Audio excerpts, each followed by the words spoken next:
right, well, welcome everyone.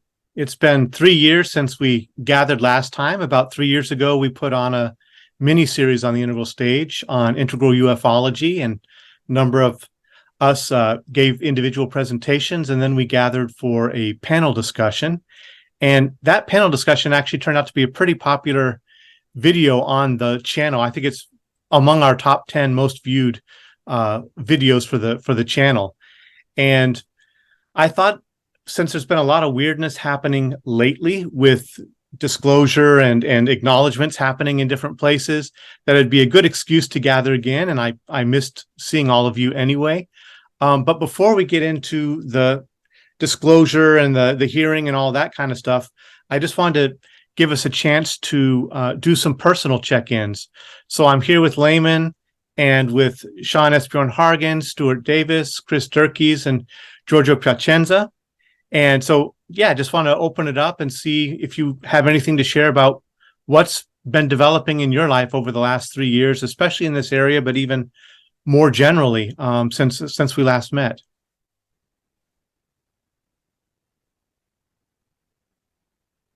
Anyone feel free to jump in.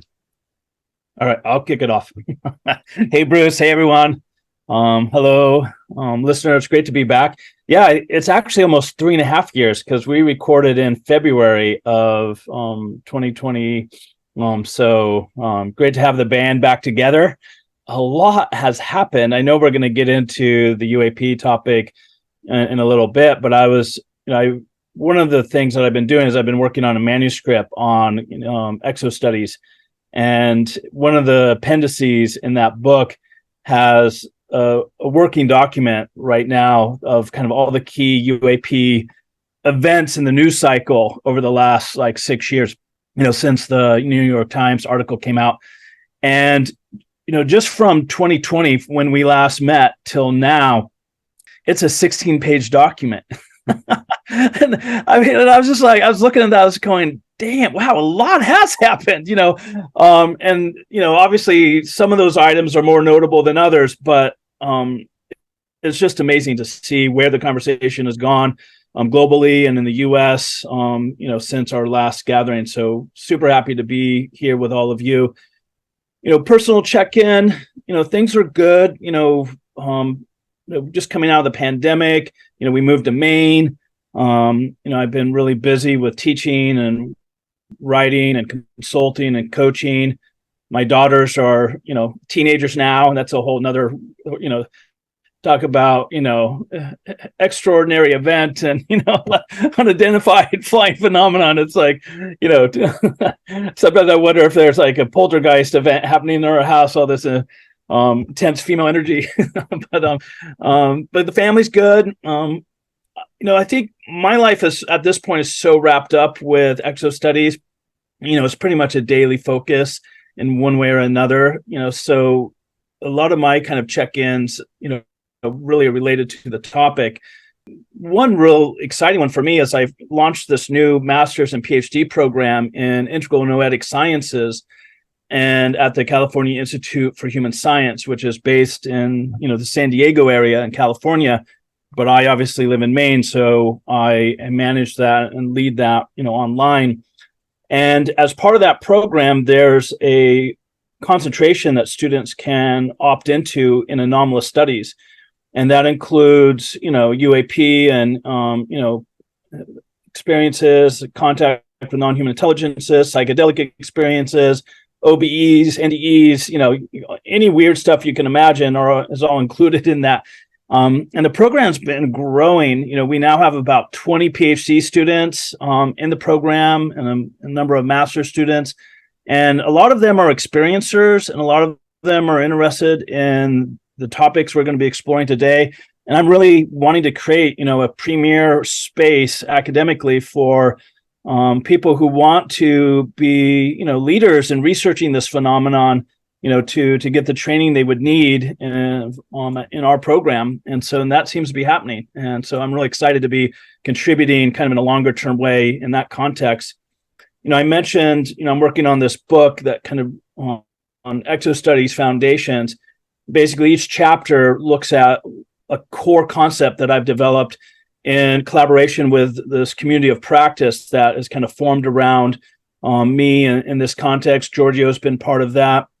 And, there's 15 different concepts that have kind of developed, stuff like mutual enactment, doubleness, multidimensional body, and I've been really, creating a chapter around each concept so that the book you could basically read in any order you wanted. These are basically kind of the conceptual tools, the integral conceptual tools that I feel we need to be able to have the right kinds of conversations around this phenomenon.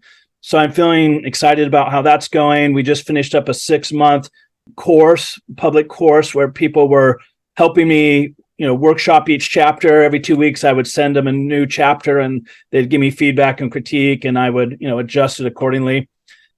I also, I'm launching, I've been talking about this for over a year now, but I'm finally launching, I just pulled together the advisory board for this research I'm doing on super experiencers. Chris Bledsoe's agreed to be on the advisory board, Gary Nolan, Leslie Kane, a lot of folks that are very involved with this topic, Jeff Kripal. So I have like this, great list of people who are involved and helping to research super experiencers. And there's going to be 3 phases. One is, a global survey, similar to what FREE did, the FREE organization did a number of years ago. Then there's going to be in-depth interviews that go deeper with people identified in that first round. And then there's going to be brain analysis and subtle energy analysis of probably 50 core super experiencers. And super experiencers are individuals who generally throughout their whole life have experienced a wide range of anomalous phenomenon. So these are people who, have had Bigfoot sightings and UFO sightings and ET contact and channeling and mediumship. And, they've had 3+ different categories of anomalous experience that, usually people kind of specialize in one of these areas, as researchers or even experiencers sometimes will just see nature spirits or just have multiple Bigfoot encounters or just have UFO sightings. But then there's individuals who seem to experience a number of these different phenomena. And so I'm wanting to better understand kind of what's going on here. One of my working hypotheses is that it's related to the subtle body and the inner senses that we can develop. So this is another big area of my passion, is the study of subtle body systems and different systems that posit multiple subtle bodies, and how the development and actualization of those different bodies and these sensory capacities associated with different bodies play an important role with our experience of the phenomenon. So I'll leave it there. But yeah, it's been a busy 3 years, and excited to hear what's been going on for everyone else. Slacker. I just want to say that if you're listening to the audio podcast of this version, Sean's starting to look like comedian Dane Cook. Actually, I was thinking about Sean and I did this discussion on this topic on the now defunct Rebel Wisdom a couple of years ago after we had done this thing all together. And I really appreciated the richness that we got into on that. I've been enjoying it seems like the shift in the public mood has moved us a step or two forward in the last couple of years. What I've noticed is that journalists are no longer smirking as much when this topic comes up on the news. And that's a good sign.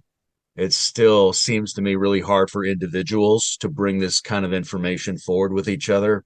At the Constructing Consciousness MetaWare event in Sedona last year, I led a circle on entities, and at the beginning, everybody said they had no experience. And then I told a story, and then there was this slow, like, okay, well, there was this one time kind of thing, but there's still some kind of internal blockage or invitation people need in order to warm up to finding and sharing that data.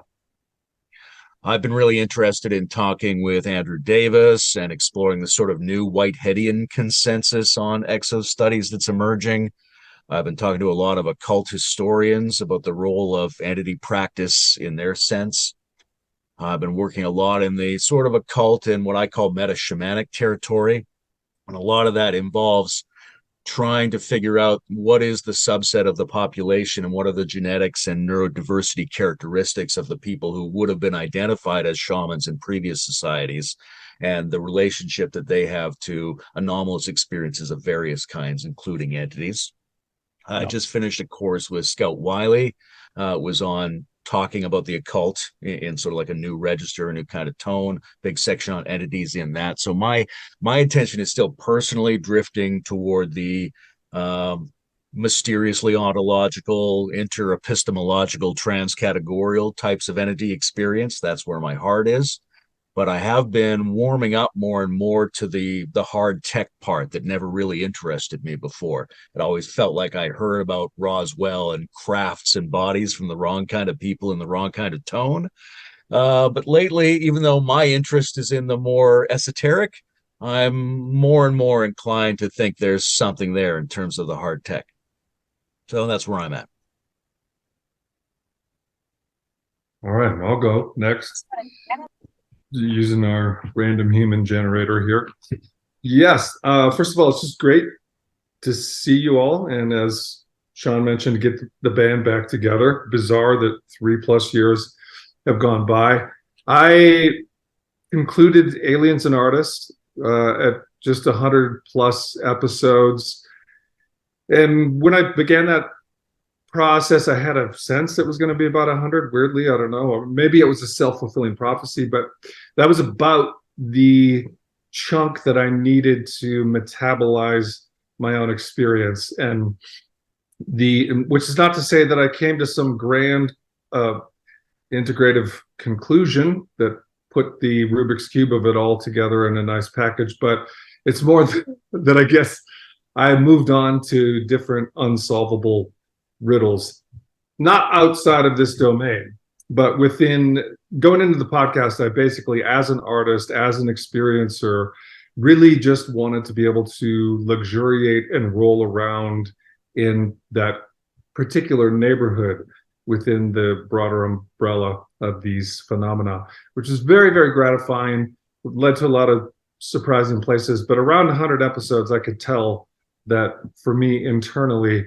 it was time to go and do some other things, which for me has been getting back to, my day job as an artist, really, which the pandemic threw us all for a loop in many ways. And for me professionally, it's been 4 years since I shot something, since I did a TV or film project that was brought to fruition. And that's a pretty long interval. So basically what I've migrated to, leaving Aliens and Artists, I just brought all the levels down and everything else in my life, and have turned my attention to film and television projects.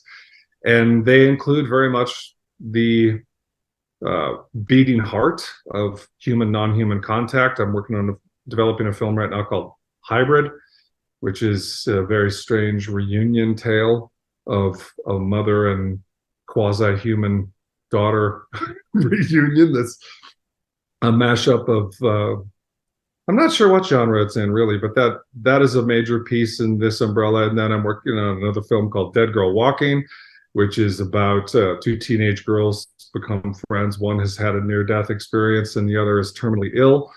And then I'm working on a project right now that's a television series that looks actually like we're going to shoot it in the next few months. And that is basically anomalous comedy. It is a comedy series that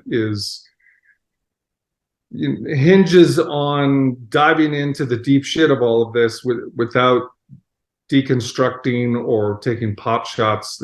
It's strangely a celebration of experiencers in the strange and the deep end of the pool, but from a real loving fever dream kind of perspective, which is one of my old standbys. So I'm working on multiple TV and film projects and have kind of brought everything else down. I mean, I quit all social media. I've stepped out of, this is the first time that I've talked about this kind of stuff with friends and any kind of public forum for quite a long time, which is really just a function of also trying to bring a lot more stillness and focus and quietude and a period of more internal reflection and generation.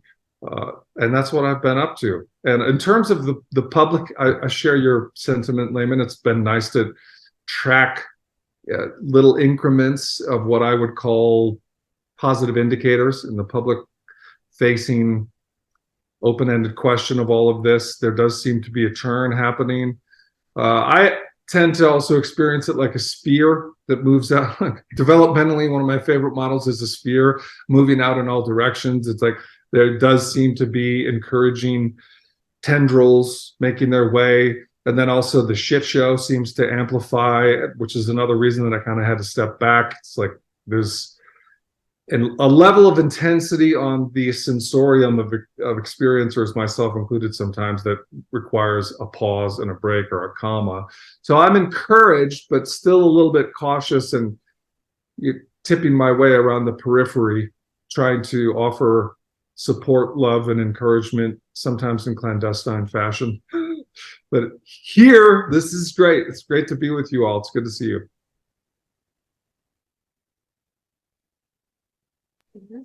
Okay, could I go next? Can you hear me? Yes. Can you hear? Okay, let's see, the last 3 years. Well, I've been part of ICER, the International Coalition for Extraterrestrial Research, and we actually convinced the government of San Marino to propose to the UN a conference, a series of conferences in San Marino regarding the UFO phenomenon. But in the last moment, when I was going to announce this in Mexico, because I went to the first UFO hearing a few weeks ago, San Marino had a governmental crisis, so they have to go again to elections, presidential no, they don't have it's like an executive board. It's different from ours. And that will have to wait for another year. They will have to wait for another year until September of next year for this General Assembly. Anyhow, I was in the Mexican Congress and met biologists, met a lot of people. The good news is that there's going to be a second hearing very soon on November the 7th. And David, I think his last name is Spiergel. He's a NASA consultant. He has written to Mexico, to Tercer Milenio, Mr. Maussan, some of the organizers, to send a team of scientists to research the mummies in person. This is David Spiergel, astrobiologist, part of the UAP study team at NASA. Will likely go to Mexico to study the mummies, the mummies from Peru, that in spite of bad news in the very beginning, there seems to be more evidence that they are genuine, at least some of them. So I could go into that later. What else have I been doing is that, well, I joined the Limina Symposium months ago, and now I am in their phenomenology of UAP course, which is a very interesting, because I'm trying to make connections with quadrants of integral theory in relation to how the phenomenology of physical experiences may relate subtle experiences. So I'm working on that.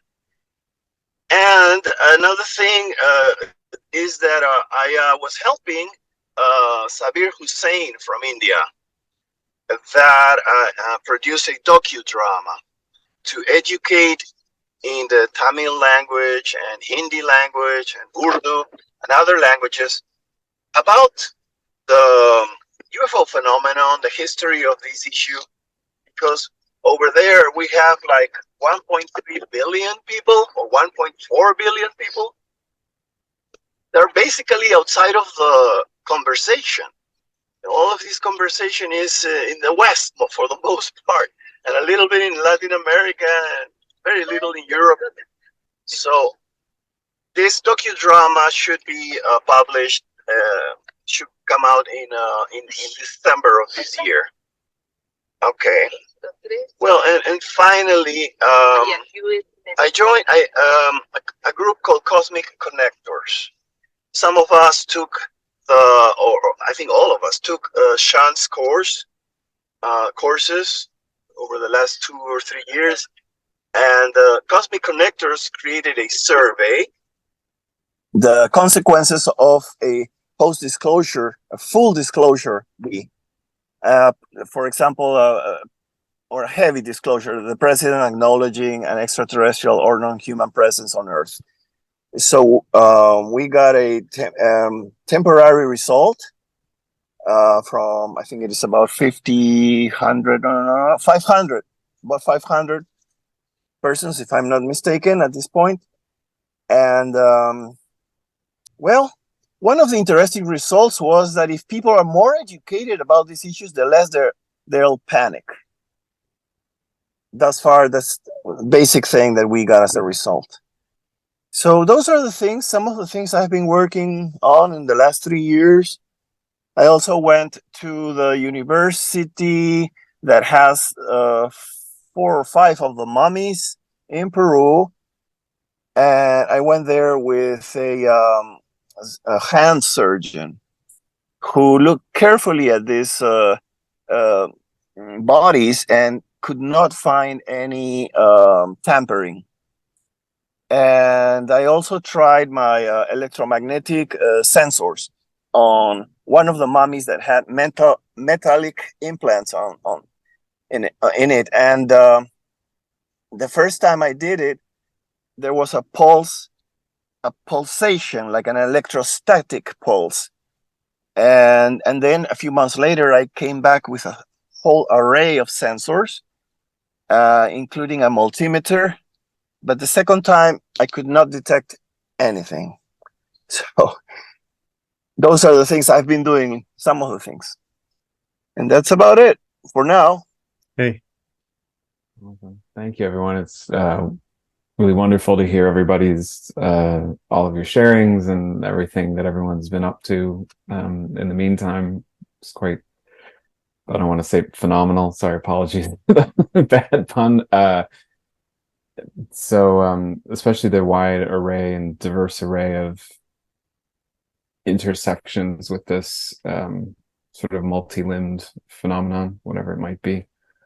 So I think last time I spoke a lot from the side of my work and working with some folks who would have come from an experiencer contactee type dynamic, and the interrelation of somatic regulation and trauma studies in terms of that phenomenon. In the meantime, that still continues. Again, it's not my primary area of focus, but it always seems to be at least some percent that sort of shows up. So that's certainly continued. It's certainly changed in that people now ask me about this topic at social things, which would never occurred really before. So I have noticed that shift, at least in some scenarios. And then the other main area that I've been pretty heavily involved in over the last 3 years since we last met is studies of the perception management and the parapolitical and psychological operations, the sole sort of military intelligence, covert espionage side of this phenomenon and how it's played into our public perceptions. I think we'll probably come along to that topic as we get to questions about disclosure and what's happening with governmental and media kind of publications and admissions lately. So that's kind of another twist or angle on the topic that I could speak to a little bit, if that would be helpful. Great. Thank you, Chris. And thank you, everybody. It's great to catch up. I hope the band can jam well for the rest of today. From my personal side, I think just, on a personal side, not related to the UAP phenomena, but I had a lot happen in the last 3 years. I lost my home through flooding, and I lost a job of 17 years, and a lot of just big turnover in my life in terms of what had been a holding pattern. And it actually and this is going to transition actually into my next question to you too, this check-in, but it resulted ultimately in me getting what feels to me now like a dream job, a job that I would not have imagined, directing a leadership program. And this is going to be an integral leadership program and bringing together a lot of really interesting, people and voices, prominent voices across the integral and metamodern spheres. And so, and it's funded by Silicon Valley. So there's a lot of energy behind it and a lot of really good opportunity to synergize a lot of, I think, really talented people. So I'm excited about that. And there's a story I wanted to tell where it was just a weird moment in my car where I was, this summer, I had just really taken up the job and started doing some of that work. And I was driving to Roger Walsh's house for an integral gathering. And that morning, I had been listening to Mo Gaudet talking about what's going on with AI and some of the weirdness that's coming and some of the danger that's coming. But as I was driving, I was listening to the live streaming of the congressional hearing on UAPs. And I started having recollection of myself from the past, of my father when I was very young, talking about sci-fi kind of things and Buck Rogers and alien contact and all the stuff that he dreamed of from his childhood. And now I thought, is this the future? This is such a weird time to be in, where I'm in a position that I never would have imagined, but I'm also listening to people talking about these non-human intelligences that are looming on our cultural horizon, some of them created through AI, some of them coming from who knows where, and it's all bubbling up. And I thought, this is just so weird. We talked 3 years ago about this, the amplification of weirdness, and it really struck me about what a marvelous, wondrous, vexing, horrible, all of that time we're in the middle of, right? And so in the area of UAPs and UFOs, I've just been following the news. I haven't done much research or thinking myself, except just being tuned into what's going on, and following, what Sean is doing and what Stuart was doing with his podcast, especially. But I think we've touched on it in our check-ins, and it's one reason I really want us to gather is, with Grush coming forward and Lukatsky and other people who seem to be right in the middle of the government apparatus in the U.S. coming forward through official channels, and with congressional hearings happening in multiple countries, something really seems to be shifting in terms of attitudes and a willingness to talk about this, and actually, for me, even something shifting in the area of credence to certain things, that there does seem to be more weight behind some of the claims and stories I've heard for many years. So love to just check in around, what your experience is, what your thoughts are on all of the disclosure and the new activity happening at this time.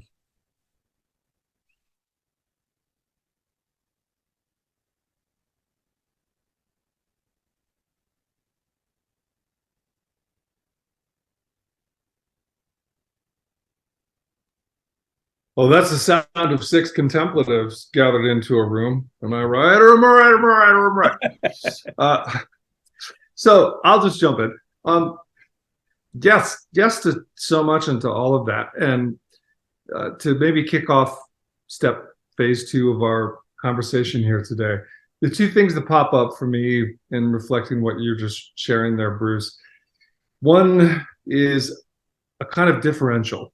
So there's a lot of talk historically about, is there a breakaway civilization? Is there a human breakaway civilization? Is there decades or generations of tech that's been harvested in some tandem parallel track? And what comes up for me, number one, and reflecting on that initial offering, is that I almost feel as though there's a massive population of experiencers who are having a breakaway civilization experience. And maybe this is just my own projection, but one of the things that I find frustrating in the midst of my hope and encouragement around the trends and disclosure is that there is this big population of experiencers all around the world where that horse left the barn so long ago, and they have been sorting for how to be in a long-term relationship with the non-human presence.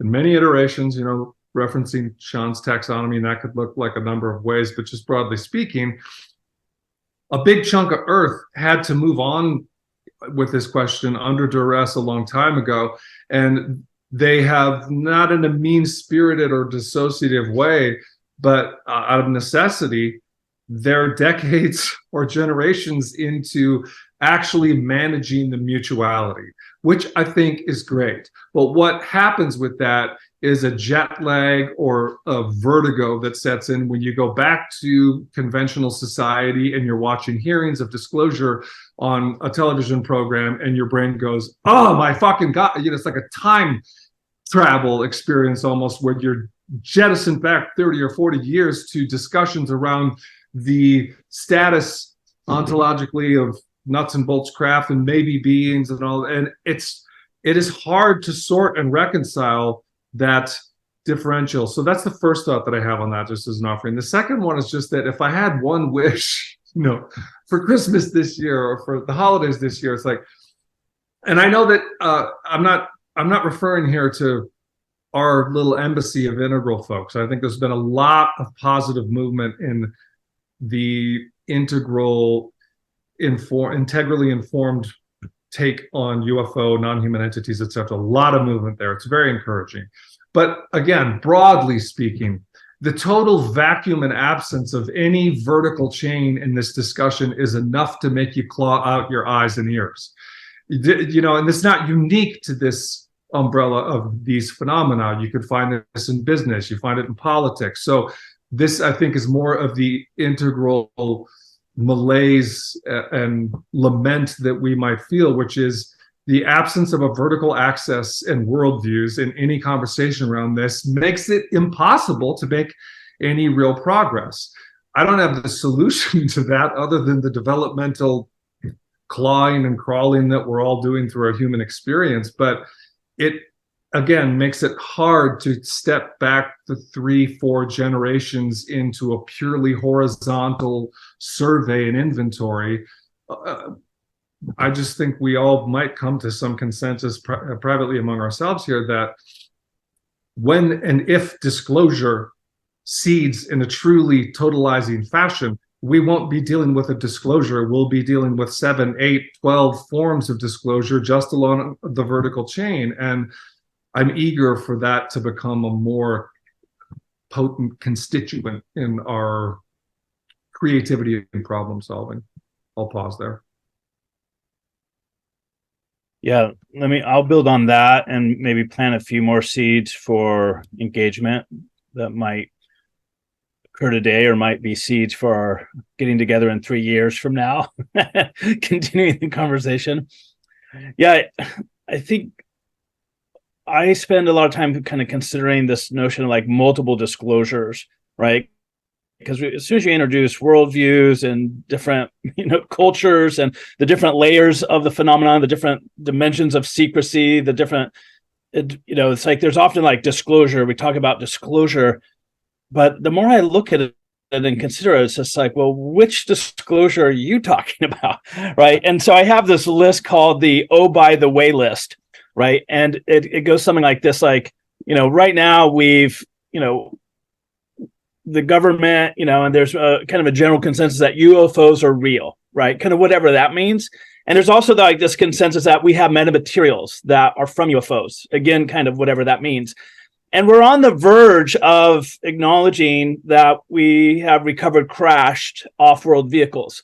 So that's kind of where the conversation's hovering in the mainstream. But so we're on the verge of, oh, by the way, we're not alone. Oh, by the way, we've recovered non-human, bodies. Oh, by the way, some pilots were actually alive and died in our custody. Oh, by the way, there are multiple types of non-human intelligences and they have different agendas. oh, by the way, some are biological entities, some are more energetic or multidimensional. Oh, by the way, other types of non-human intelligences are real, such as ghosts, angels, Bigfoots, nature spirits. Oh, by the way, some ETs or extra dimensionals have actually been living on Earth for a really long time, right? And like the list like goes on. There's like 20 other oh, by the ways. And each one of them is like thoroughly disorienting to life as we know it, right? So it's kind of like, it's like just additional ontological shockwaves, right? It's like, so, well, what happens when we say, oh, we have crash retrievals? Like that's going to rock the world. Then when we say, oh, and we actually have recovered bodies, that's going to rock the world. And when we say, and some of those beings were actually alive, it's like, wow, like, well, where are they, or how long they live, or, like what have been the biological analyses of these bodies, these biology, so there's just kind of like, and it feels like we're on a really, because people often will compare kind of where we're at with like Galileo or Darwin or Freud, kind of these major decenterings of human anthropological thinking. And I think there's an analogy to be made there, but I kind of feel like it's like mountains and molehills, like, like the level and the ongoing decentering that's likely happening over the next 10 to 20 years, right? Like, when we get to the abduction programs, when we get to the genetic engineering, when we get to, it's just like, it's like, so, and there's going to be lots of people that just say, no, thanks. Yeah, not interested. Right. So it's not like we're all going to be on the same page, right? Certain people are going to take different left turns at different waves of ontological shock, right? And we're in a post-truth era. So the narrative wars, and Chris, you kind of pointed to this, like just there's already a lot going on. If you're paying attention and kind of reading between the lines, like there's already some major behind the scenes, maneuvering happening, and you don't even have to get too conspiratorial about it. It's just kind of makes good political sense. And then there's Grush, like, wow. And there's a lot of good reasons to take him serious.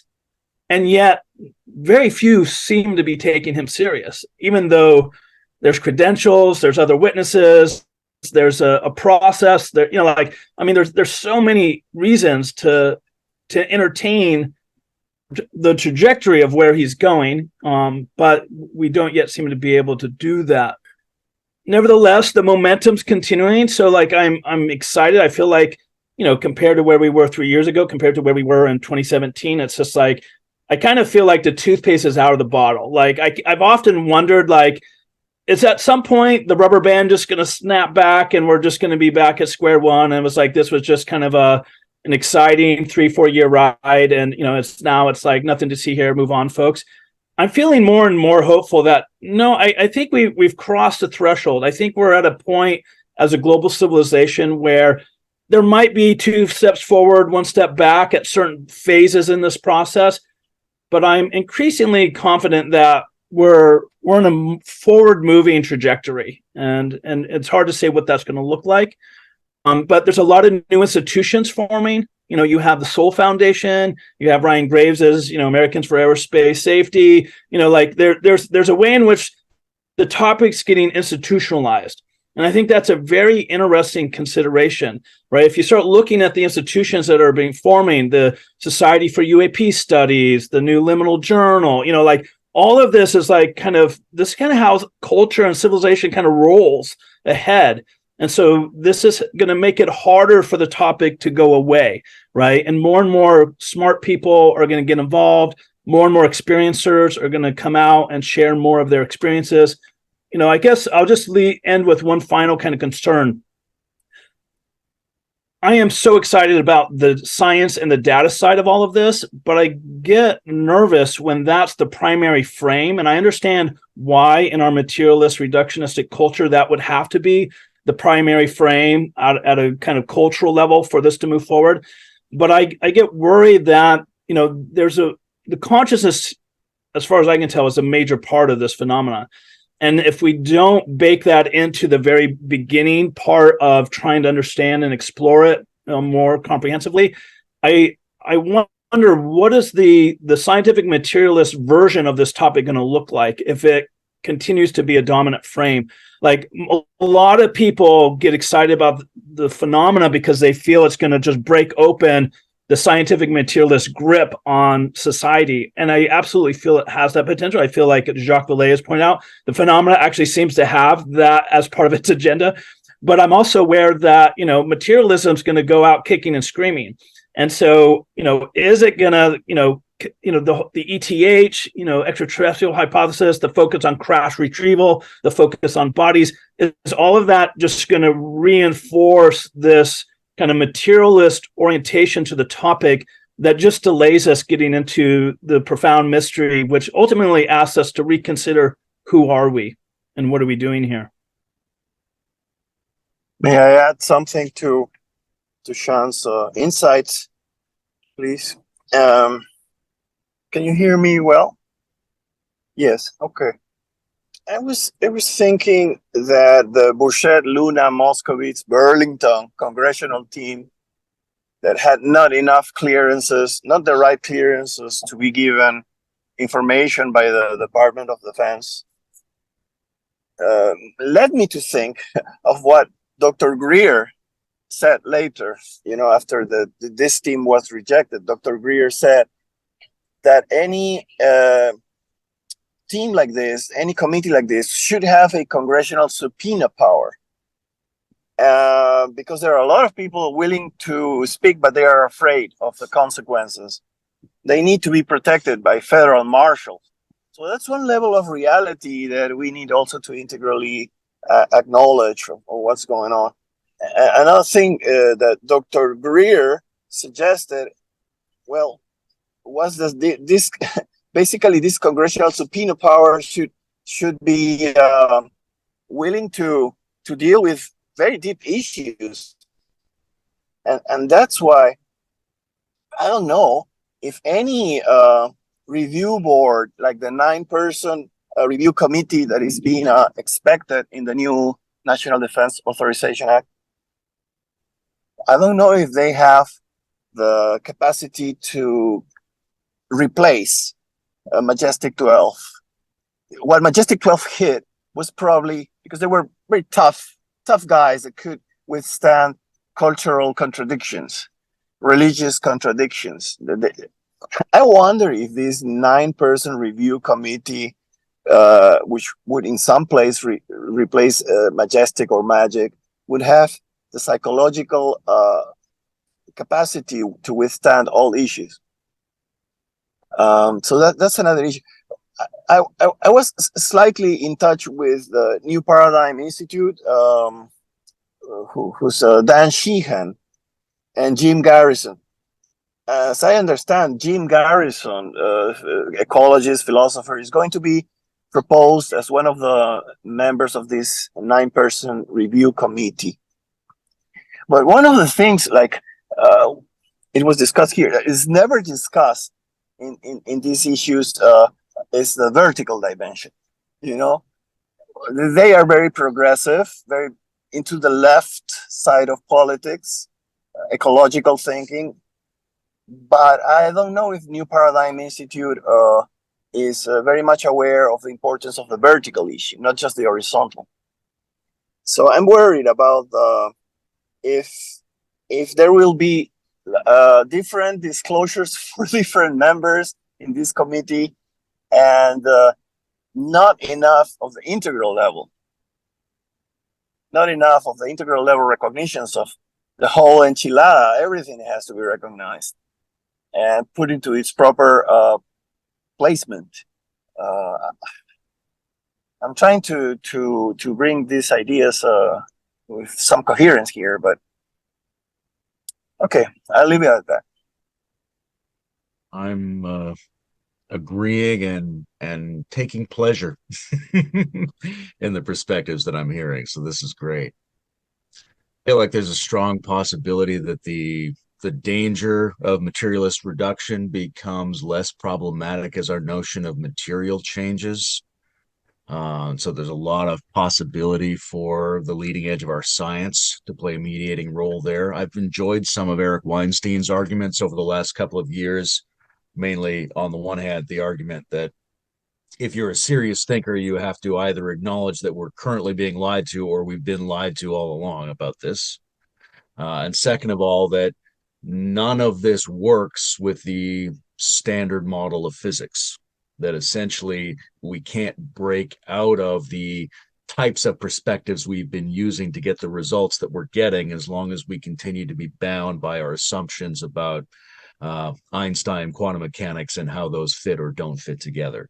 So I do think there's an important push in the world of physics to secure an affirmed territory from which we could say matter is different and go ahead and be a material reductionist if what we mean by matter is 12-dimensional or 18-dimensional or running in multiple time streams simultaneously or also includes subtle material or something like that. So that's one of the things on my mind. I'm also interested in like the taxonomy of ontological shock waves and the various kinds of whiplash. Like Stuart called out the whiplash of people who've already explored this already, coming to check back in with the mainstream and realizing it's decades or generations out of touch with what people have already been doing. So there's that kind of whiplash.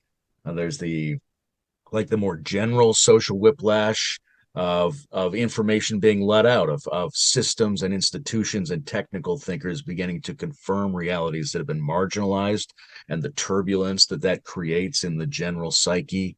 And then there's the possibility of like fake whiplash of people releasing things in a very special way so that you never really get anything and you end up in a kind of collective trance induction moment that never leads to anything but always seduces you.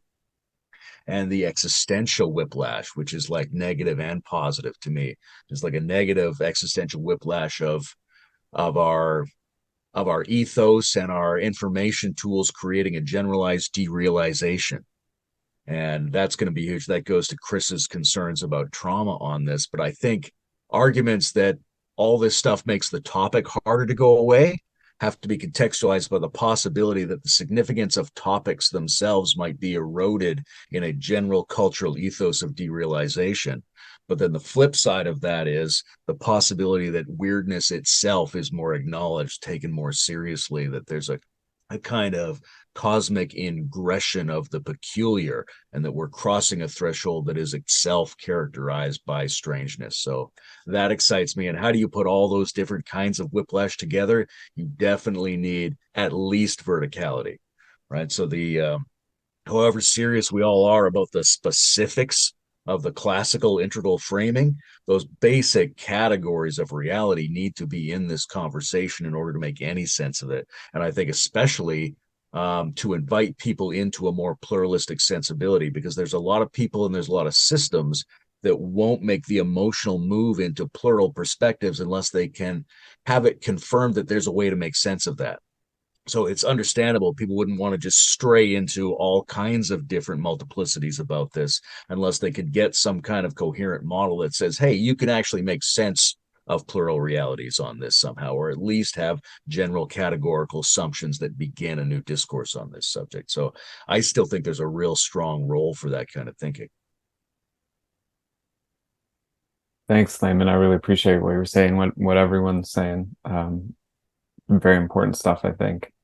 I went back and reread, I was thinking, particularly what you were saying there, Layman, of, and all of us in a different way, of the manner by which this phenomenon breaks through or breaks down our existing structures of consciousness. And I went and reread Jung's book on the modern myth of the flying saucer, which is, I think, maybe the last thing he ever published before he died. If not, it's maybe the second to last thing he ever wrote. And it's a small little text. I actually recommend it to people. I think it's still quite prophetic in many ways. I think it was published in 51, maybe 52, something like that.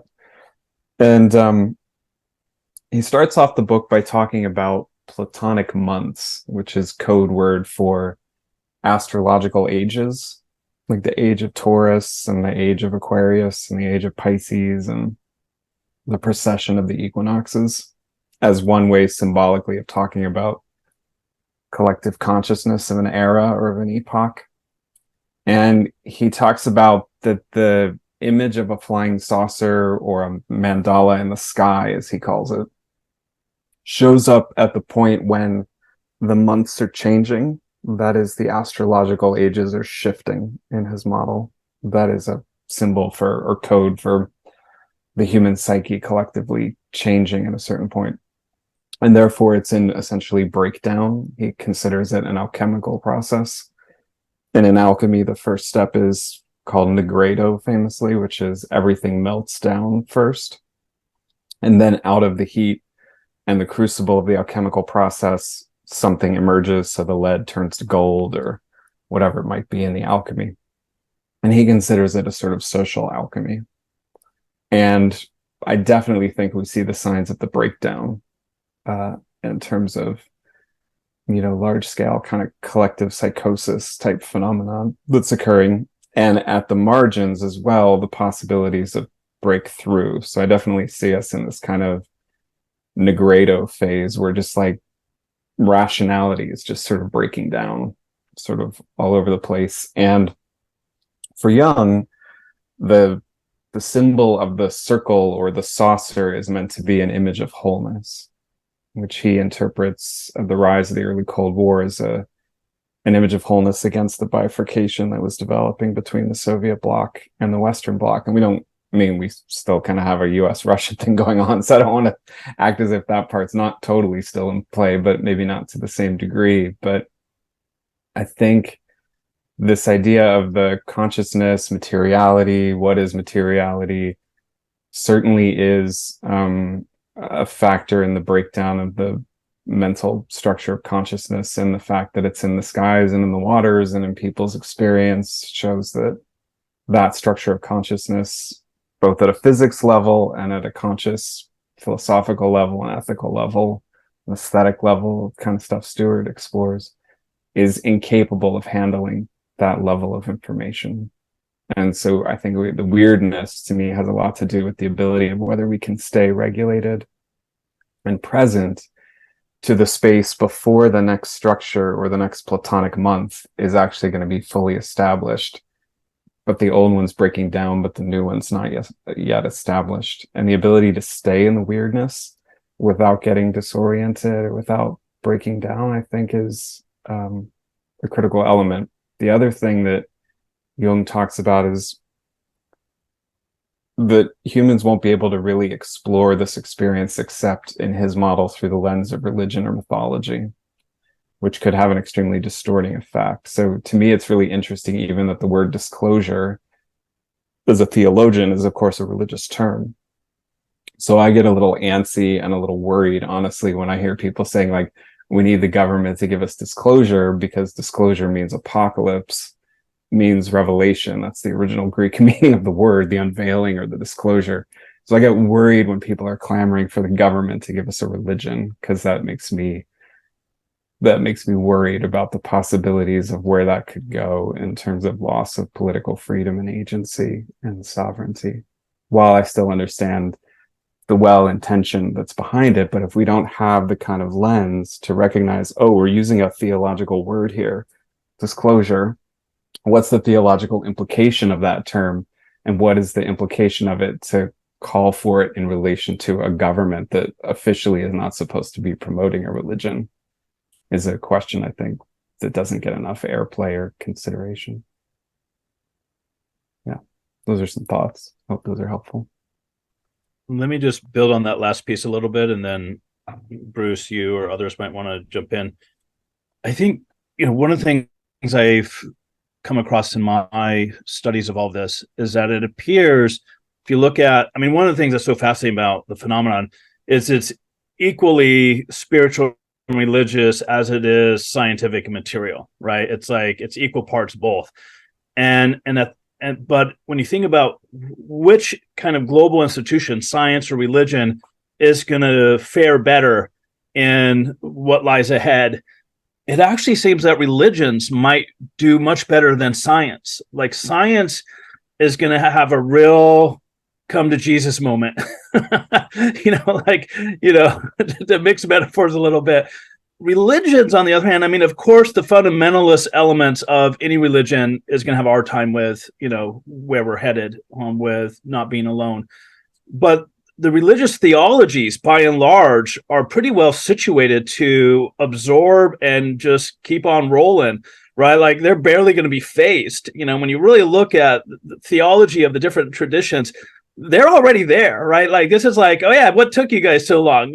So it's going to be interesting to see just how religions acclimate and how science acclimates. And does the phenomena represent an opportunity of a higher order synthesis between what we usually think of as differentiated or disassociated, right? Like might there be a new kind of differentiated relationship of wholeness between those two, separate enterprises that is possible in all of this? Or is it going to reify a disassociation, and is one approach in some sense going to hijack the narrative and be more successful with it than another? And if you look at Diana Pasulka's work, I think there is reason to believe like this is potentially the new world religion, whatever that means, right? Like there's something about this phenomena and how it's going to shake up pretty much everything. How the masses deal with that is likely going to be propping up of some kind of new or multiple kinds of religious orientations, right? Which is going to have a lot of other problems. But I wonder about like the different octaves of that. Like, are there versions of that actually might be worthwhile, and other versions that are, we need to avoid at all costs? Yeah, there's so much here. In terms of the whiplash and the rubber band images, I was playing with that too. And, the whiplash rubber bands. Tristan Harris talking about the impact of AI, and when he was basically giving a long presentation on already what's possible with AI and what's going to be very soon possible, and really the deep technological, social, cultural, all kinds of impacts that are going to come from that, and the pretty significant existential ruptures and even threats coming from that. He brought up this point that in this talk, in this presentation, in this absorption of this information, you're going to feel really stretched out into some new territory. And within moments or an hour after leaving this venue, you're probably going to snap back into a very familiar place. And you're going to experience whatever you just saw here as some kind of dreamlike event, something that kind of hovers in the background. Oh, that's a bit of weirdness, but now I'm back in my typical rubber band shape. And that there's this snapback effect. And that's one of the things that's been kind of disappointing to me in the different kinds of disclosures and things that are happening. I anticipated growing up that if it ever came forward that the government announced this, boom, there'd be this big social, earthquakes. And that's not really happening. It all kind of seems to like, okay, that was a little news cycle blip, and then it falls back in place. And part of it, I was thinking, is there's two edges to that. One of it is this snapback effect that we want to go back to the familiar. And so when you get stretched out, there's only so long we can sustain it before we go back. And one of the things that Tristan Harris was saying is watch the go back moment, be mindful of that go back moment, and make space around that so that you're aware of basically your flip back to conditioning and be willing to play with the stretching a bit more. So that's one side of things, and I think is good advice for us to think about.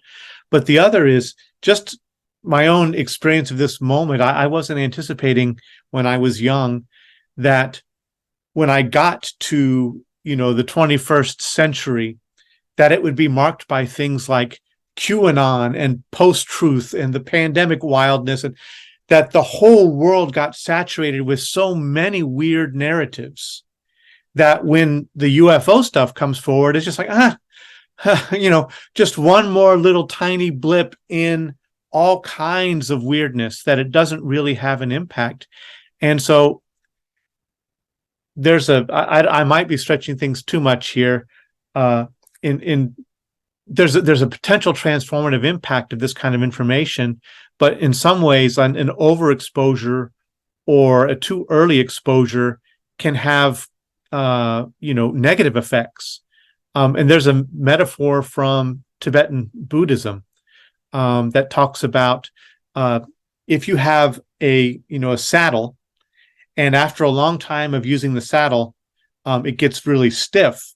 If you rub it with butter, it'll get looser again and more flexible again. But if you cure the leather initially with butter, butter will never work again to loosen it up, right? In other words, so that's what they give about their teachings about, some of the Dzogchen type teachings. You don't want to give those too early. Give the butter that actually fixes you in a kind of conditioning or fixes you in a kind of limited receptivity rather than the thing that can penetrate, right? So I'm just feeling like we're in a moment where we're kind of like so inundated by all kinds of stuff that when maybe actual genuine butter is coming through, it can't reach us, right? It can't. So that's a concern I have, in terms of like what's going on and how do we make sense of all of this? We didn't really spend too much time on the actual disclosure kind of stuff, but I think, as Stuart says, is kind of, because in a way it's kind of old for us, right? We already anticipate that this stuff is there and we want to really go forward. So, we don't have to necessarily just focus on another round. We can kind of open it up into whatever we want to share. But a kind of general question I have, which we've started to touch on, is in the last session, we really talked about what Integral can bring to UFO study. And since things have unfolded, over the last few years and more things have come forward with all kinds of, developments in the UAP area and the alien and other dimensions, but also outside of that as well. What's your feeling now about, what integralists need to be doing? What kind of conversations do we need to be having? I guess one last point on there, I'm jumping around a little bit, but I just listened to Jeremy Corbell on the Wild Ride podcast, and they went through a long talk about all the tech side of things and the different things that are coming forward and seemingly official channels and things that he's been privy to. But by the end of the conversation, they ended up talking about reincarnation and Loch Ness Monster, and they went into all kinds of other stuff.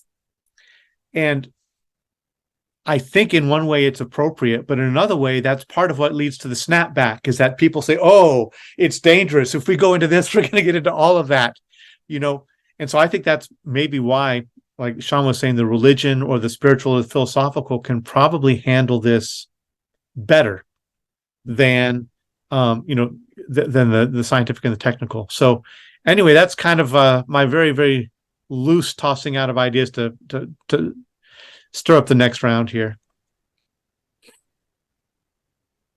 I'll add a little bit building on that, Bruce. Yeah, I think one thing that Integral can give, and that's going to be neat, is like, I think the phenomena is going to demand us to really consider what is our current theory of the soul, right? And and it gets us into these existential and spiritual and topics like reincarnation, topics of the subtle body, like and I think as a kind of modernist or postmodernist or meta-modernist, I think by and large culturally we're out of touch with very sophisticated theories of soul, right? Like there's some great old classics we can replay, but I think we need to update and upgrade our view of the soul and theory of soul and what we might mean by that. Because I think in many ways it's like, this is asking us, who are we as human beings, genetically, soulfully, culturally, cosmically? And I think integral theory gives us a lot of starting points for including or trying to make sense of that piece. I mean, of course, the religious traditions do too, but they tend to be kind of anchored in their particular narrative around that. And there's not a lot of good cross-religious kind of dialogue around the soul, as it were. So I think, integral theory kind of gives us a more maybe neutral starting point of some of those topics that I think are really going to need to be more deeply engaged. I also think that we should be more integrally participative, more active politically, and share this information that we are sharing here with people that may be able to understand it. We may be surprised. For example, in the next Mexican Parliament UAP event in the Congress there, I'm going to share about ICER. I'm going to share a little bit about the Cosmic Connectors survey that we did. And perhaps, we could share something. You could share, we could all share something about integral over there too. I don't know. It's very informal. One meets people, oh, this is the secretary of that and that, congressman and blah, blah.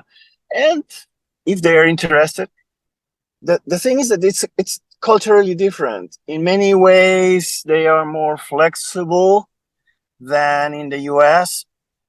If you think that they're willing to consider basically recognizing an extraterrestrial presence, they're almost there. They're getting close to that.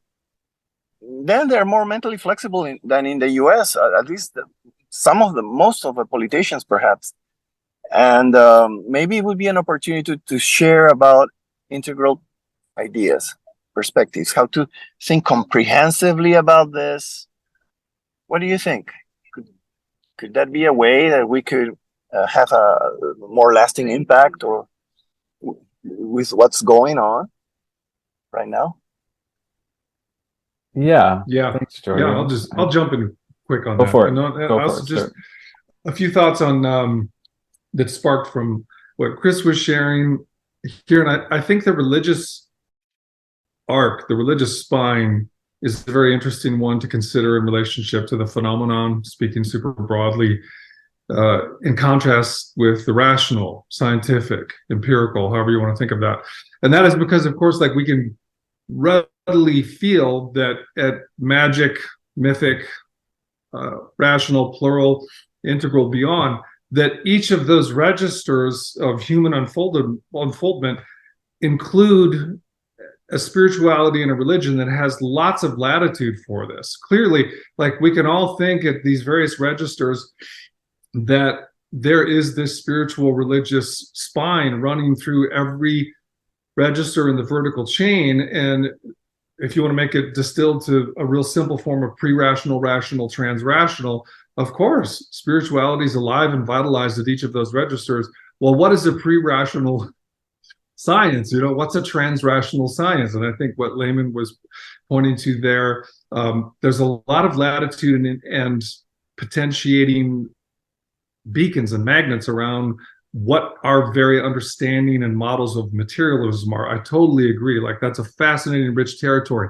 But I think that empiricism, or scientism as it's become of late, is anchored and moored to a particular strata within the unfolding, and spirituality just isn't. It's always had some room and some form for this at every register of its unfolding. And then when you brought up octaves, I think that's really interesting as well, because obviously art bias, music bias on my part, but octaves I feel to be so useful. Like when we start to come into turquoise, I feel like that's an octave restatement, iteration, and dimensional unpacking of purple magic. And I think that therein, between this correspondence of, let's just spiral dynamically say purple and turquoise, is the kind of good news, bad news for integral itself. I feel like there's been a bit of a hangover in integral around the fact that some of the shit indicated in that old axiom that many of us love, which is no worldview can be 100% wrong. No one is capable of 100% error. So many of the magical constituents at a purple or magical altitude, I feel, are being represented, repersoned, and reanimated at turquoise and beyond. And a bit of the hangover or post-honeymoon for some integralists is that the fucking vitalized, dynamic, exuberant weirdness of the cosmos is not gonna behave I mean, clearly we're seeing here in the umbrella of these phenomena, like they are not going to behave. And so the very understandable impulse to try to compress this back into a rational strata that can have its way with it is just not going to work. And I am continually engrossed and moved by what's at risk here, in us really feeling what it lives and feels like to move into trans-rational neighborhoods of human lived experience. I think that seemed great to a lot of us when it was a cognitive ornament orbiting our constellation. And now that we're living in it, walking around, and it's walking around and living in us, it's super fucked up and difficult. And that's kind of the good news, bad news of the transrational anyway, I'll pause there. Just to link a couple metaphors, I think in a way, our contemporary science is like the saddle that had the butter baked in at the beginning. Right? In principle, science has the ability to manifest at all of those registers. But I think because of its cultural dominance, it's like that saddle that had the butter at the beginning, and it's much less permeable to kind of the new coats of butter we're trying to put on it. And it's going to take more of a shakeup to kind of open up the scientific permeability. I mean, of course, there's quantum theories and a lot of leading edge science that's like totally in on all of this. But institutionally, I feel like we're kind of like that saddle. Whereas religion, because it's been ousted by science as a dominant frame, it's kind of maintained a lot more, permeability across the full range of registers. And so it's going to fare better in the days ahead, potentially because of that. Whereas science is going to have a much bigger kind of death rebirth. Can I hop in for a sec? Appreciate again what you're all saying. Bruce, in terms of your question of what an integrative kind of way of thinking or comprehending or prehending might kind of bring to this, I think, as others are saying, simply a space in which we can have, to begin, conversations that include consciousness, to be able to touch into this topic. That's why I call it, sort of using the Timothy Morton language, the hyper object, because as soon as it looks like it's one thing, as we've all been describing, oh, it's actually exotic physics, and there goes Einstein and maybe quantum mechanics, or maybe they need to be recontextualized, and oh, maybe that's the insight into 0-point energy / there's also the transformation of individuals that happen through this phenomenon, and how they start having retrocognition and dream phenomenon and healing capacities, as well as traumatic encounters, changes the structure of one's philosophy and ethics. Plus there's also the entire history of military suppression and parapolitics, as I mentioned earlier. To be able to even have this discussion, and not obviously no one of us is ever going to be able to master each and all of those domains, and I think Sean's doing a lot of great work in this area, but we just even need to be able to have a space in which all of those players, all of those dynamics are at least going to be given some voice. Sean, you mentioned earlier, is a kind of Diana Walsh Pasulka's work about the American religion, or the new cosmic religion, and could it be a benevolent religion, or could it be a malevolent or potentially problematic one? I mean, we don't have to necessarily just purely speculate on a future one. I think part of Integral is to actually study the history. And one of the things we know, for example, is most of the early members of the contactee movement were heavily influenced, for example, by fascism. So this whole notion that the religion side and the occult side for sure can go dark side of the force on this one, like right off the bat. And we have that. I'm not saying it automatically has to go that way, but just to know that's not like a speculative, well, what if? There's clear history on that, where folks who were explicitly advocates for, fascism and an alliance with the US and fascism were also some of the main figures in the contactee movement. And then when you know that, or knowing that, to then think about, oh, well, somewhat strange that there's this weird theme about blonde hair and blue-eyed Nordic beings. And they come from the sky and they're going to give us a religion and they're going to give us a government from above. And we need to be, they're bigger and wiser than us. Those messages hit in a different registration if we have what I would consider to be sort of a critically integrally informed lens that has social and political consciousness to say, wait a minute, that should raise some flags right away. Like those all line up. We also know, unfortunately, about the history of, for example, intelligence agencies, promoting UFO and what used to be called flying saucer cults. That's a thing. So that's historically well documented. So we definitely have a religion, spirituality side, but I think we have to be careful about the notion that the science is over here, the religions are over here, and which side is going to be more amenable or not potentially to this kind of so-called disclosure scenario. There's a whole zone in the middle of that bifurcation, which is called like media and politics and the history of seemingly secular or political or military agencies actually playing upon, and in some cases weaponizing intentionally, religious and spiritual dynamics that I agree are totally intrinsic to this phenomenon. So it's multi-layered is all I'm trying to say. The weirdness is for sure there, but we also, I think, need to be able to acknowledge for a full range of this conversation, not only that it's going to be individually potentially disorienting, but there's been intentional social disorientation and static in this field for 80 years. And the idea that that's kind of just automatically changed. I mean, there has been some openness, but I think we need to be honest that we're not coming into this conversation in a neutral playing field. It's been warped in some ways, and we need to be able to acknowledge that. I don't think we need to be afraid or paranoid or something, but definitely I think we need to have our street smarts and our kind of lenses, like They Live, where he puts on the glasses and he can see like the other layer of the messaging. I think Integral needs to have us have lenses that can see multiple layers and filters on the consciousness side, on the scientific side, and certainly on the political side. And on the non-human entity side, because we're dealing with a multiplicity there as well. Absolutely. Yeah. Well, I, for one, welcome our blonde galactic Aryan overlords. The religion thing, I think about religion so much, I feel like I can't really weigh into a discussion on religion anymore.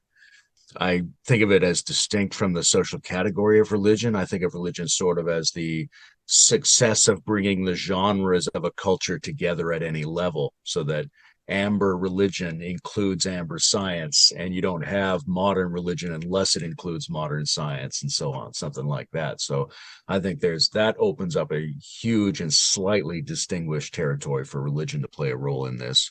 I really like the octaves idea. I do feel personally that turquoise rhymes with the shamanic, and that we've got to go into the lived super fucked upness that Stuart was talking about, that's where the new territory is at for us. I think the butter saddle metaphor, like Sean was saying, does probably apply better to where scientific materialism is than where UAPs are on this. But there is something about this notion of what if people hear too much too soon, or what if they come into an important discussion and get sidelined by people talking about Bigfoot and all kinds of crazy things.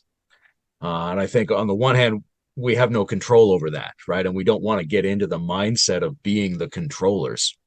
But the other part of it is, it's not what's being discussed, it's whether or not you're hearing the tone of reasonableness in there somewhere. It's whether or not all this right brain stuff is also being languaged in a left brain sense. And I think one of the things Integral can do is open up a space for a really transrational discussion, which is a discussion of things that might not seem rational, but they sound rational when you discuss it. There is a structure. You can hear the tone in the voice that these people are not just flakes. So that's really important. One of the other roles I think integral or integrally informed people can play is is not just in, like Giorgio was saying, it is important to let people hear that the conversation can occur in a different register. That's super important. But it's also super important for there to be people who are like therapists or helpers or mediators in all of this stuff, not just for people who have gone through experiences that they have a difficult time integrating, but also because people need help getting up to speed on where we are historically. Like I remember watching a computer beat humans on Jeopardy, 20 years ago, right? And try to say to myself, do you really appreciate where you're at? You're at the moment when robots are beating humans on game shows. This is what's happening right now. And I'm aware that I'm not fully appreciating that. So can Integral play a role in creating people who specialize in helping other people sense make such that they're up to speed? Like we all have more data than we really live on the basis of. So there might be a role there that's interesting. The other thing that comes up for me, I was thinking about at the last Metamodern Spirituality retreat in Vermont, we initiated a discussion around subtle bodies and subtle entities. And the second we did, a moose stepped in front of this giant window where we were all sitting, and then it wandered down and it followed this pilgrimage route that we'd laid out for the opening ritual of the event. And so I've got the metamodern thing on my mind. It's a more open field than Integral because it's less specified. But because of that, it has the ability to attract a lot of people. And they're there because they share an innate cultural sensibility that is aligned with the postmodern, but they don't necessarily come in with much structure.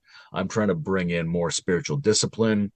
We want to see how the anomalous can be brought into that space. But because it's a very open space and it's a very growing space and it's very attractive to people who might be hesitant about an overly branded mode of thought like Integral, I'm really interested in seeing what the possibility is for like a meta-modern take on the anomalous going forward. In kind of a prepositional register, also thinking of Mark Edwards, I think we can look at Integral as a theory of, but also as a theory for. And I think that theory for move, that approach for, helps preserve the excess, the enormity, the otherness, the wildness. It's not that we box it all up and we capture it and we've got everything sorted. Instead, it's an interface. It's something that allows us to interact with something that is bigger and wilder than us, and to navigate in that space in a better way. So I think that's really what one of the things that Integral can bring, is not necessarily to come up with a fully sorted map of the entire territory, though that's always worth trying to do, but really just as a sensibility for interface, that helps us touch into all the different dimensionalities of our being and interact with the world, in a way that accommodates that fullness and that richness and anticipates the excess, right? Anticipates that in a significant way. And I think one of the things that Layman was just talking about also was, I think it was Layman, or I don't know if it was, anyways, one of you're all blurring together, is there's a kind of midwife kind of function that I think Integral can play, where we are at the edge of something new wanting to come forward, right? And we don't know either. The midwife doesn't know exactly what's going to come through, right? But you do see the process in play. And I think there's a liminal quality to Integral or metamodern stuff where there's a willingness to stand in the between and to work with whatever is happening at those boundaries in a way that's appreciative of that. And so I think that's something that's really, useful for an Integral approach right now. And, on the saddle and the butter metaphor, especially the butter metaphor, I wanted to ask, has it become easier to accommodate over the last 3 years? Has it become easier to accommodate the anal probes? Layman. Well, I don't think I ever had too much trouble with it, but I think the butter has definitely been helping in the last couple of years, for sure. I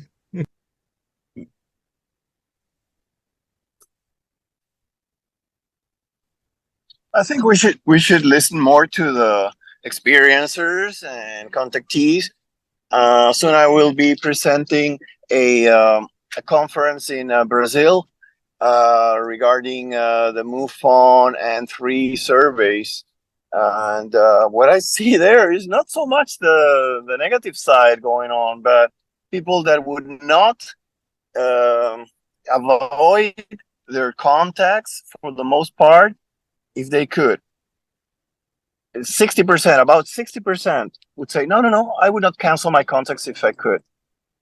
Because they have been, after all, after an initial difficult phase, usually beneficent. I am a better person. I'm getting better along with these entities. There's this also. So in order to present an integral view of what might be going on. Of course, anybody can say, oh, but they may be deceived, right? But then again, there's a consistency also internationally that most of the contacts do not seem to be deleterious or negative. That's a very important thing to say. Yeah, I'll just chime in real quick. That's a interesting and beautiful thought there, Giorgio, and just something that comes up for me personally as an experiencer, sorting through my history, trying to build a better mutuality with non-human presence. A question that I return to a lot is the distinction or commonality between what's anthropomorphic and what's beneficent. This is just an interesting part of this whole vertical chain of worldviews, is that obviously beneficence modulates with the station we're occupying there. And I don't have an answer to that. It's just something I like to put my hand on in my own life and asking, like, is my level of stimulus or paranoia or ebullient ecstasy a product of my anthropocentric set of filters that I inherited? And to what degree might I be able to sort other ways access to perspectives that are not anthropomorphic? And I think we'll be living with that question as long as we're living with the non-human we. And then just toward the other, I'm kind of one question behind on all this, Bruce, I apologize, but so like what Integral can offer. Again, here, just my bias as a fan and an aspiring member of human society was like, I would love to see a more robust aesthetic, artistic participation, not only from Integral, but just at all neighborhoods of culture and cultures. That, again, when I track my own personal arc as an experiencer, what's been healing, what's saved me, what have been transformative guides and allies in my attempts to become more fully human and just more fully being. And so often for me, it's art, it's been music, it's been movies, it's novels, it's the surprising configuration of how nature is presenced on a walk, and whatever that creative, limitless surprise offers for us. I know nobody gets to skip stages, etc., but maybe aesthetics and artwork are like the next best thing that we have, which is there's a little window temporarily where we suspend our defenses and we suspend our apparatus and we get enmeshed with a beautiful aesthetic experience. For me, that's made a big difference. For me, that kind of kept me sane and also helped me know that there were other kinds of sanity, and then curiosity about those sanities arises. So that's in answer to your previous question, which I think was maybe one back. I'd love to see a renaissance of integral art around these phenomena. Well, hearing that, Stuart, reminds me of a set of thoughts that I've had and discussed with my students a number of times, is how, we've talked a lot about kind of the ontological shock and the waves and the complexity of kind of global culture metabolizing, these realities as they become more and more kind of undeniable and accepted and appreciated. I think the other side is just like the ways in which disclosure by whatever name is going to unleash human creativity in the sciences and the arts and literature and theology. And like, so they're like, there's this massive creative kind of expression that I suspect is going to occur alongside this, right? Because it's going to break open mental models and create new horizons of possibility. And so there's just going to be this massive creative flourishing across so many different contexts and disciplines, and I absolutely think art and movies in particular have a big role to play with the sense making, and and so it's why I'm so excited that you're continuing to develop your movie contributions and film and working in that space. So the thing about Integral that is a kind of ethic in favor of perspective taking and in favor of embracing different dimensions of our own experience.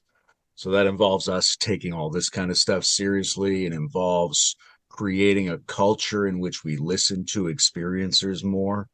But it can also involve, at least imaginally, trying to empathize with the perspective that the controllers and misinformers and the closers are coming from, right? What would it take for us to act the way they act in their position? And one of those possibilities is that what they're seeing is real danger. And even though I've never personally felt endangered by any of this stuff and would happily volunteer for anal probes and other symbolic disturbances, and also feel like the mood that you bring into this determines a lot of how subtle events play out, there's nonetheless a strong possibility that we need to have vigilance and that this realm does contain things that might actually be fundamental dangers to beings on this planet. We can't rule that out. Yeah, no, I appreciate you mentioning that, Layman. One figure who I think is very key in that regard is Steiner.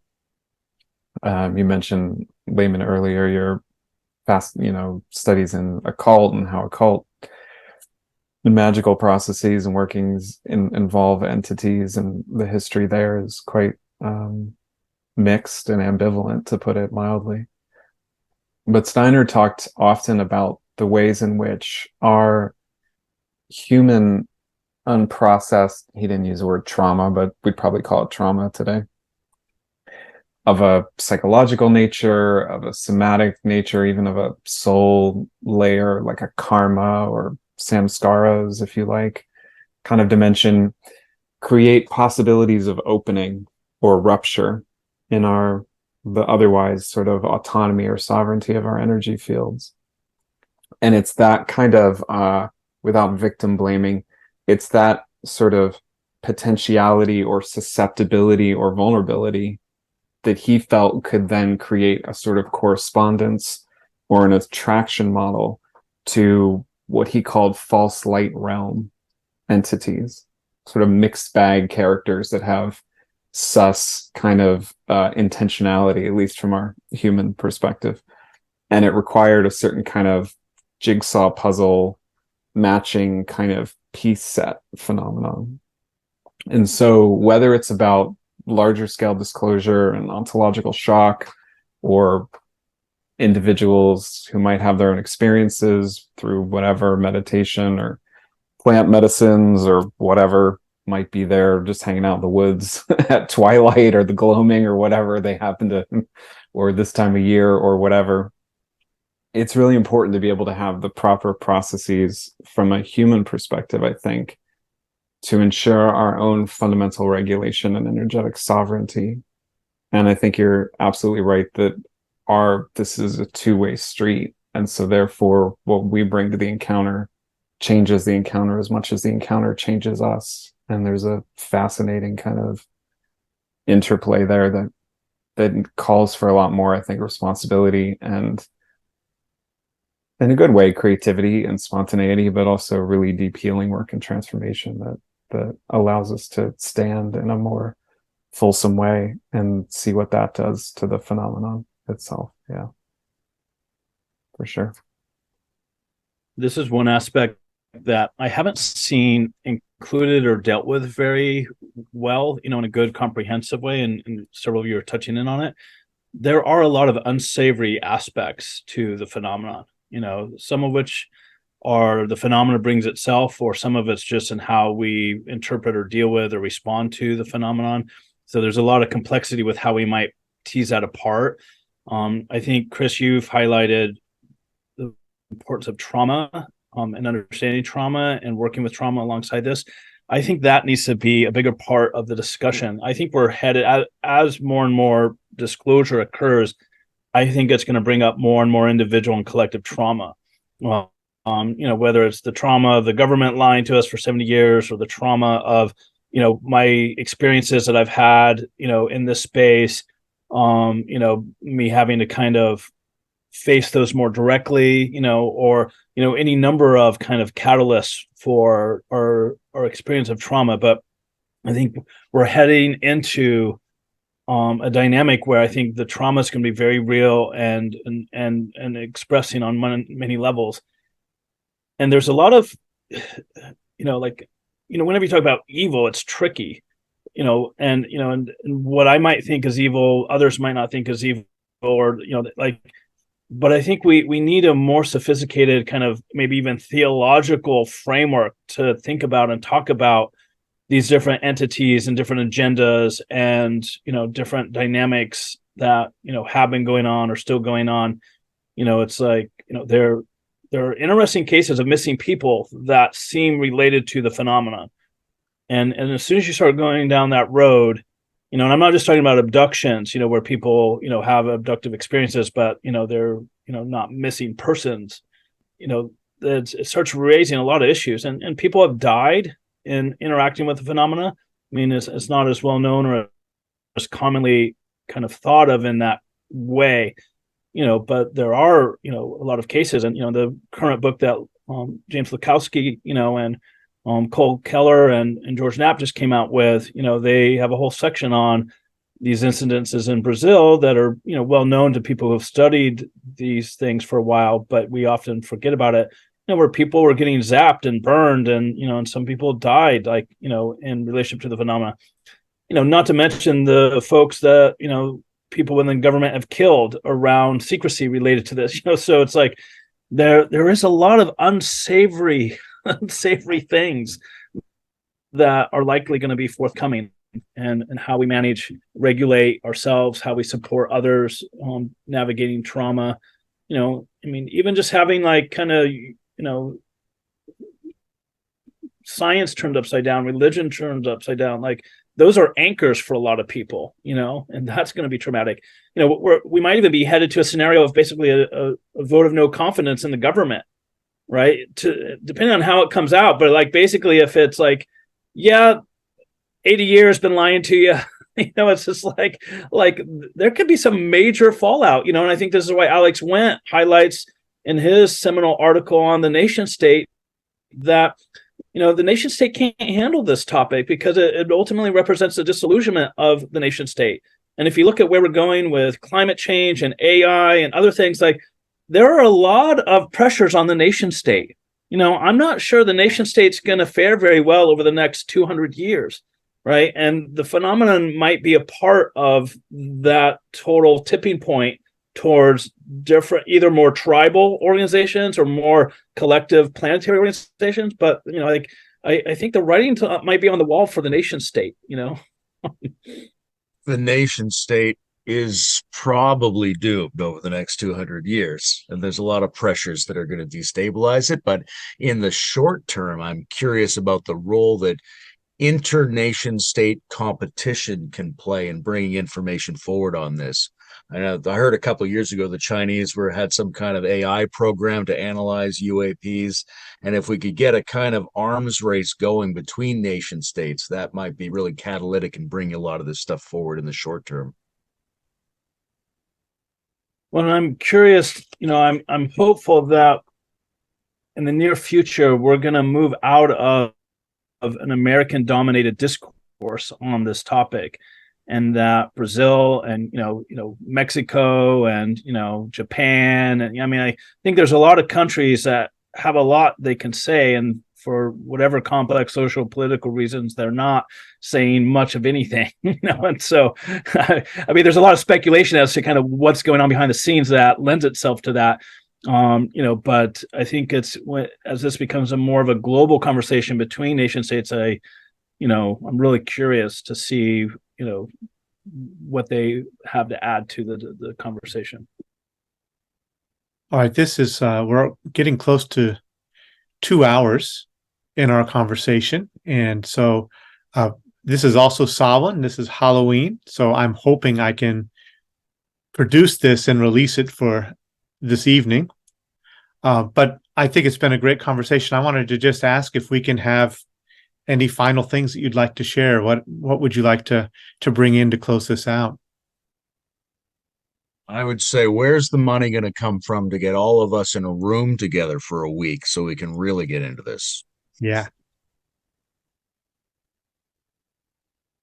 I wanted to crypto. Yeah. I wanted to say just one piece on the art that Stuart mentioned. And I've been, with the AI, I've been really getting into art for the last year. And it's been a really wonderful dialogue for me with that machine intelligence. And I've experienced it dialogically, and it's been actually impactful on my own perception, my own cognition, my own detection of patterns, a developing aesthetic. And yes, it's not, I grew up wanting to be an artist, and I used to draw and paint and do all kinds of things. And I left that behind a long time ago. And I don't have the skills now to produce what I'd like to produce. But that engagement there has been really fulfilling. And I really agree that there is something that we can begin to call forward. And one of my experience over the past year has been, is it possible to work with that kind of system in a way that you can bring forward something that's unique, that you can develop an aesthetic that's not just a rehashing of what's out there, but that there's ways to work with it to develop aesthetic lines. And so for me, it's been a kind of alien encounter to dialogue with that, to see what my connection of ideas brings forward, and then to work with that. And I would love to see a lot around these kinds of topics and other related topics that we're all interested in, really developing a refined sensibility and aesthetic sensibility and impactfulness that we can pull out of traditional media and these other kinds of media that can have that can carry the weight of some of the stuff that we're feeling here, that can transmit in some way. Yeah, I'll just affirm and high five on that, in expressing appreciation for all of you. I agree. We got to play the crypto market, and I'll use those proceeds to get together in a room. And yeah, just in parallel with what you just shared there, Bruce, I would add that one thing I love about the aesthetic valve in the engine here as a developmental driver is, again, in my own life, noticing how the pieces of art that really moved me at important times and really became trusted allies and companions at the apex and nadir of these ontological waves we're all surfing. I just take 2001: A Space Odyssey, that came into my life at an important time as an experiencer. That really has helped me heal. I've come back to it many times, and I could list dozens of films and novels and paintings, and they didn't help me heal because they conveyed or transferred an answer or a bow tie that I could wrap everything under. It's almost that they acted upon my person in a way that allowed me to grow into a bigger, wider, deeper form of the question, right? So it's like stepping stones in this labyrinthine, subterranean, etheric maze that we're all going through here. And that's also why, my bias towards the aesthetic and wanting that to have its own little renaissance comes in part from feeling how it's saved my life again and again, not by doing the job for me, but transmuting the pilot in a way that allowed course and trajectory to shift. So I feel really encouraged and hopeful about that. I think that there will be some super interesting centuries to come in respect to art, aesthetics. And then I just also think that, like, last thought, the behavior of the beings themselves has very interesting correspondences and conversational qualities with that. I mean, fuck, aliens and artists, right? That's why we did that whole thing. It's like, what is the impact of contact on creativity? I guess I would update it to say not just for the human artist, but for the beings as well. How do they change? How do they grow? Who are they becoming? What's the whole deal there? Like, that's all really interesting. So yeah, thank you all very much. This has been real fun.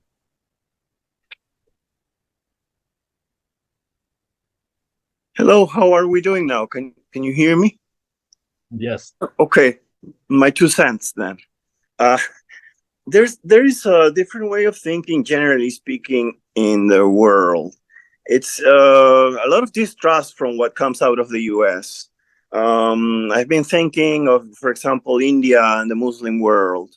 Although they do not speak much about the UFO phenomenon, from my my involvement with making this docudrama for 4 years, I think that they will be very sensitive to get a revelation again from the West that will take over what they believe or not believe.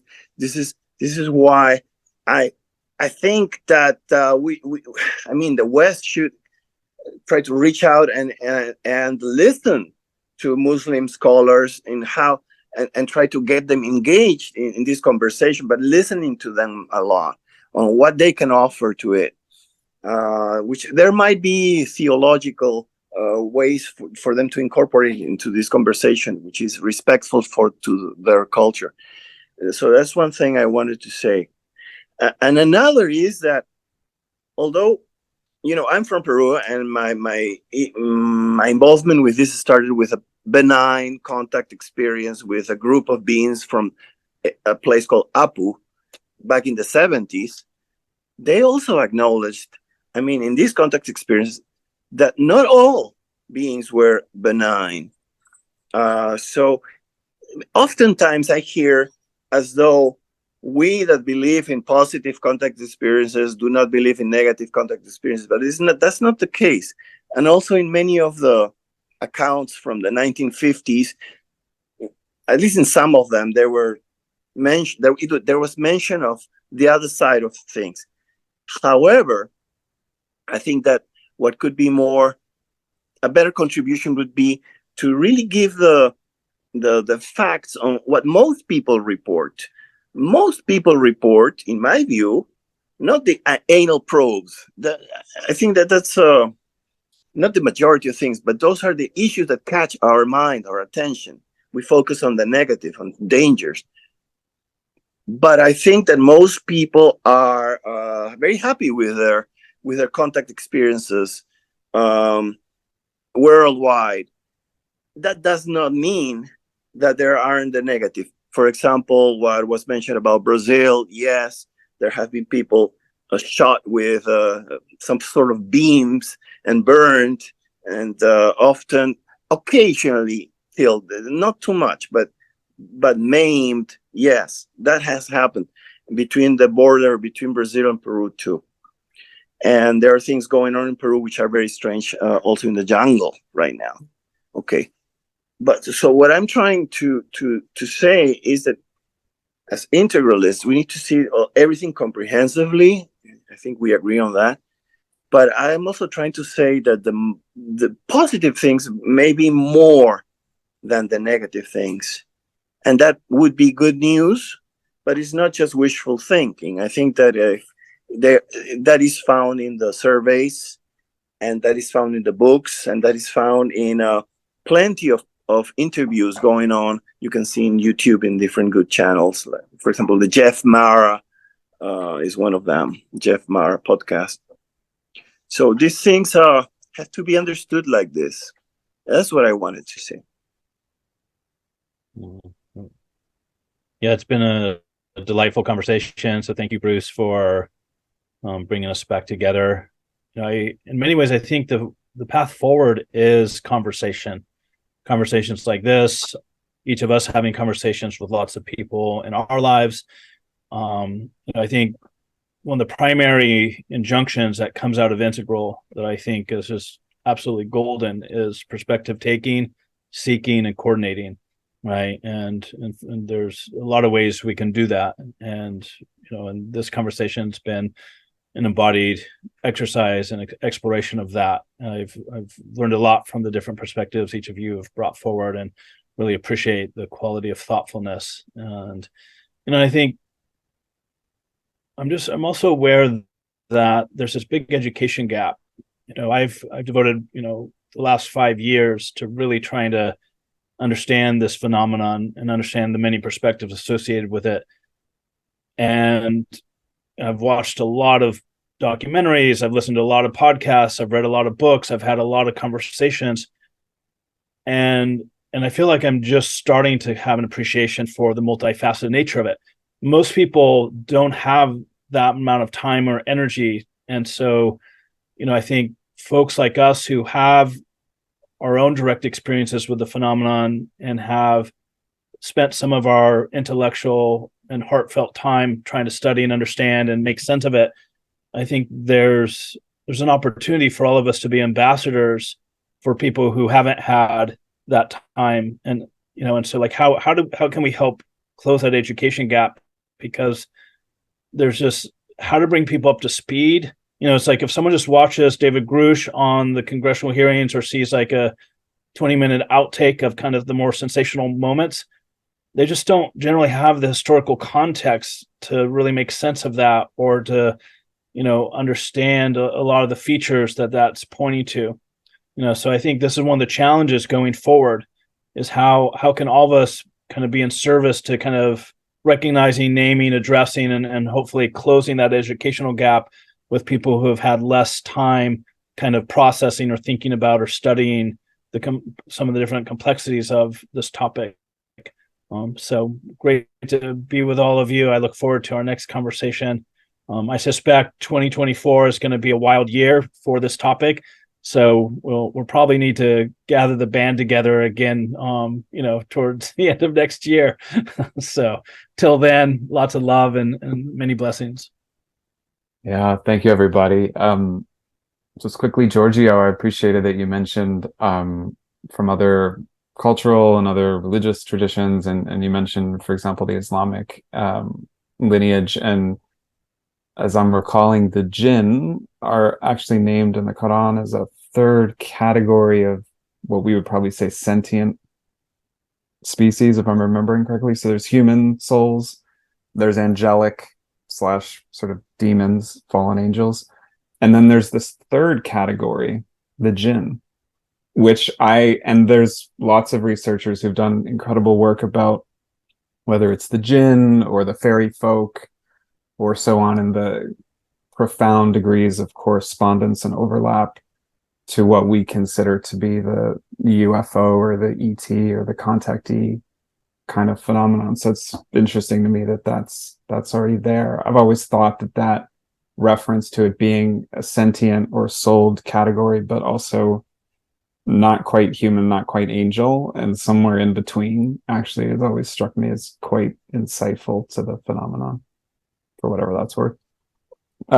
Secondly, I wanted to say that in terms of an integral thinker who I wanted to give a quick shout out to, who's had major influence for me in thinking through this topic, would be Gene Gebser. And I was thinking about, in Gebser's model, it's archaic, magic, mythic, and mental or rational.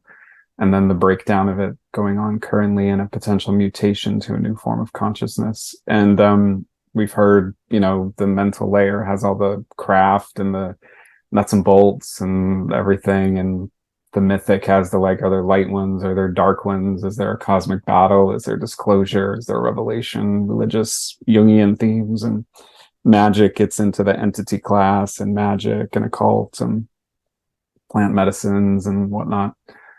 The one to me that's really interesting is the archaic, and Gebser only has a couple references to potential possibilities of what that might even involve and how that might be reframed and reintegrated into a future a perspectival or integral consciousness as he understands it. And one of the things he says is that the sea and the sky were the same color and were not differentiated monochromatically.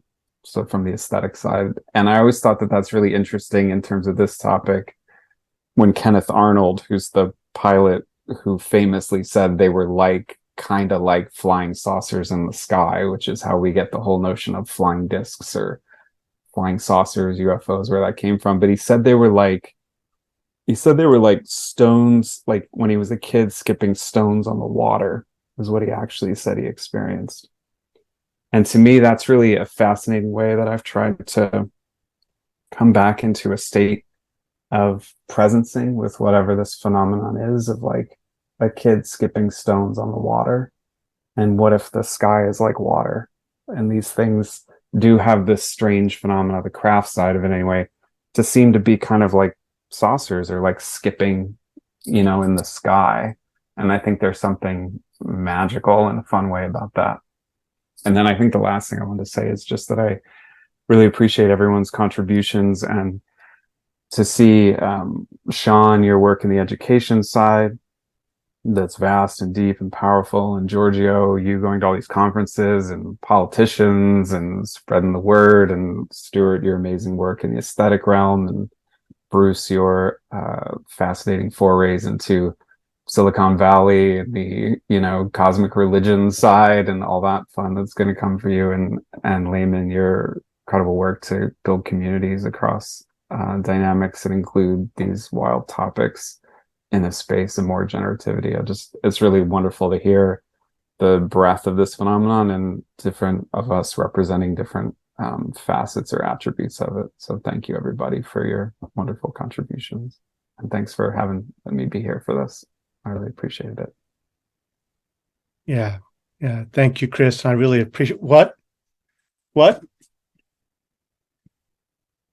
This is just a podcast. I'm okay. Yeah, I'm moving on. All right.